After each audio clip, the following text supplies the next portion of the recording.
ഫോണിലൂടെ പറഞ്ഞതിൽ കൂടുതലൊന്നും എനിക്ക് പറയാനില്ല. ഇത്രയും വലിയൊരു ലാഭം വെറുതെ തട്ടിക്കളയേണ്ടെന്ന് വെച്ചിട്ടാണ് അക്ബർ. ഞാനീ കച്ചവടത്തിനില്ല, പിന്നെ ഇവനെ കൊണ്ടത് ചെയ്യിക്കുകയില്ല. May I ask why? എനിക്ക് നിന്നെ ഇഷ്ടമല്ല. നിങ്ങൾക്ക് ഈ കച്ചവടത്തിൽ താല്പര്യമില്ലെങ്കിൽ വേണ്ട, വിട്ടേരെ. But don't say that you won't let others do it. ഇതിലും നല്ലൊരു റിട്ടയർമെന്റ് പ്ലാൻ കിട്ടുമെന്ന് എനിക്ക് തോന്നുന്നില്ല.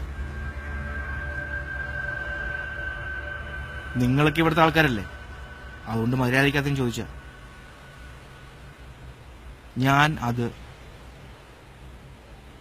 ഇവിടെ തന്നെ ഇറക്കും.